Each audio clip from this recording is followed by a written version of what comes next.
Good morning everyone. Welcome back to the English class. In the previous class, we read the story of a parrot who wouldn't talk. Today, we'll see a few exercises from the same chapter. So I suggest you, before we move on to the exercise part, read the story once again and then come back.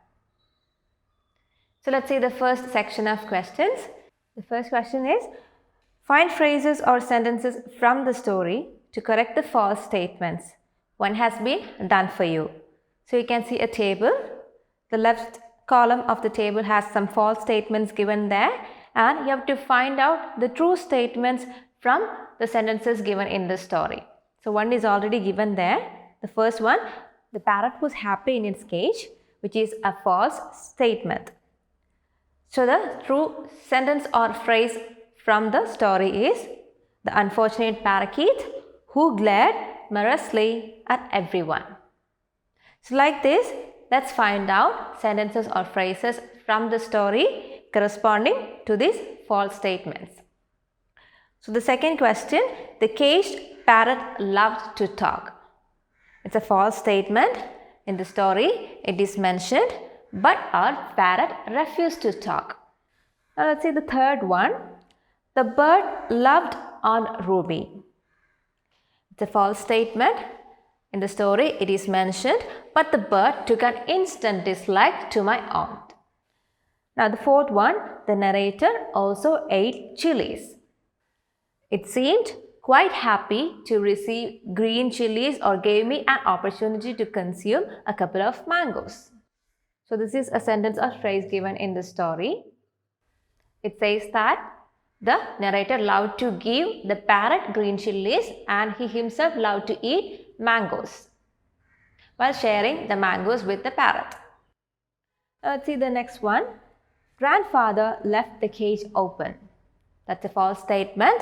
I gave the parrot its lunch and then deliberately left the cage door open. This is a sentence from the story. So it was the narrator who left the cage open. And the last one. The bird winged its way to the guava orchard. Was it a guava orchard? No, it was a mango orchard. So in the story, it says the bird was winging its way to the mango orchard. So I hope you are clear with these questions. Let's move on to the next section. Read these sentences and answer the questions that follow. And the question number 1 is, I see your aunt's parrot has escaped. A. Who said these words and to whom? So who said these words? The narrator's grandfather said these words to the narrator. Let's see the next one. How did the parrot escape?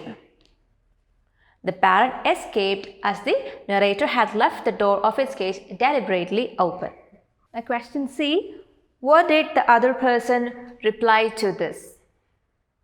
The narrator replied that the door of the cage was quite loose. He added that they probably wouldn't see the parrot again. Now, let's move on to the next question. He must have missed me. Who is he here and who is me? Here, he refers to the parrot and me refers to Aunt Ruby. Now, question B. Do you think he actually missed the speaker? Give reasons for your answer. No. He or the parrot did not miss the speaker. We know this because he flew out of her reach and, perching on the nearest rose bush, glared at her and screamed insults at her. Now let's see question C. Who do you think he actually missed? Give reasons for your answer. So he, which means the parrot, missed the narrator and the green chilies, tomatoes and mangoes it would get from the narrator. Now, the third question. You are no beauty, can't talk, can't sing, can't dance. When did the parrot finally say these words? The parrot finally said these words when it returned after escaping from its cage. Aunt Ruby was happy to think that the parrot returned because it was missing her, but when she reached out to the parrot, it flew out of her reach and, perching on the nearest rose bush, shrieked these words of insult. After that, it often came to the garden and veranda, and whenever it saw Aunt Ruby, called out these words to her. Now let's see the next question. Why do you think the parrot said these words? The parrot said these words because it had taken an instant dislike to Aunt Ruby. Clear? Now, question C. What effect did these words have on Aunt Ruby? Aunt Ruby was very upset. She went ruby red and dashed indoors. Let's see the next section of exercise. Section C. Answer these questions with your elbow partner. Question number 1. Give 2 examples from the story to show that parrots are both intelligent and great mimics. Now, the parrot, bought by Aunt Ruby, was both intelligent and a great mimic. When Aunt Ruby tried to teach it to talk, it stubbornly refused to do so. She tried to befriend the bird, but it would back away in anger and once even knocked the spectacles off her nose. Aunt Ruby then became hostile to the bird and would taunt the parrot with words like can't talk, can't sing, can't dance. Then the bird escaped from the cage, but it had the intelligence to know it could get green chillies and mango from the narrator and so returned and sat on the veranda. It looked expectantly at the boy who shared his mango with it.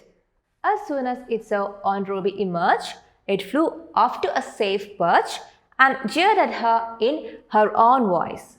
"You're no beauty, can't talk, can't sing, can't dance." The parrot had learned to talk and was mimicking Aunt Ruby perfectly. Clear? Let's see the second question. How were parrots trained to talk? Parrots were trained to talk over a period of time by some member of the family. Question 3. Which birds did the bird catcher sell? The bird catcher sold caged birds ranging from colorful budgeriggers to chirpy little munias, parrots, and even common sparrows that had been dabbed with paint and passed off as some exotic species. Let's see the next question. Question 4. What was passed off as exotic birds? Why do you think the bird catchers did this? Common sparrows were passed off as exotic birds. The bird catcher did this for money, as people would buy an exotic bird but no one would buy a sparrow. Let's see the next one. What did the parrot do to show its dislike for Aunt Ruby? The parrot showed its dislike of Aunt Ruby by backing away when she came near the cage, glaring angrily at her and once lunging suddenly and knocking her spectacles off her nose. Let's see the next question. How did the parrot behave with the author? What does this tell us about the author's character? The parrot behaved very affectionately with the author and trusted him. The author fed the parrot chilies, tomatoes, and mango slices. The bird enjoyed taking these delicacies from the boy's hands. This tells us that the narrator was kind-hearted and loved to take care of the bird. He did not like to see it in a cage and so released it. This shows his compassionate nature. Now let's see question 7. Who freed the bird? How? Why do you think he did this? The author, who was then 10 years old, freed the bird. He did this because he did not believe that birds should be put in cages. So the next section is think and answer, and you can see this question. Do you think the parrot taught Aunt Ruby a lesson? Explain. So this one you can write in your own words. You can write your answer in your notebook. Do this as an activity now. Please pause the video, finish writing it and come back. Hope you are done with that. Now let me share my thought on this question. So do you think the parrot taught on Ruby a lesson? Explain. So I think the parrot taught on Ruby a fine lesson. She was very keen to teach the parrot how to talk, but the bird had taken an instant dislike to on Ruby and refused to learn. Birds are intelligent and the parrot knew she did not really have real affection for it. When Aunt Ruby failed in teaching the bird, she made faces at it and also said the words like can't talk, can't sing, can't dance. After the narrator released the bird and it came back on its own as it was missing green chillies, Aunt Ruby explained that the bird was missing her and that was why it had returned.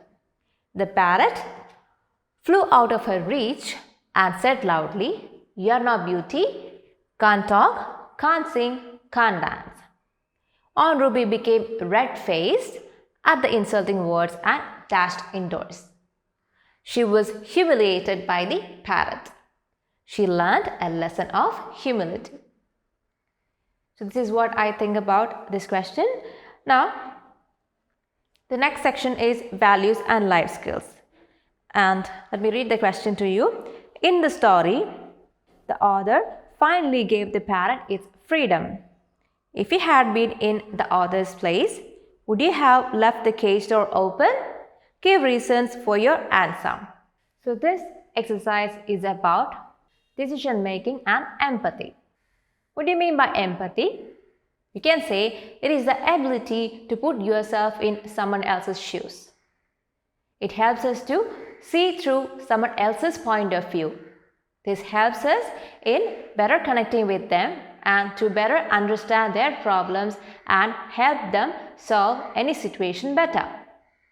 This will also help us in taking better decisions at the right time.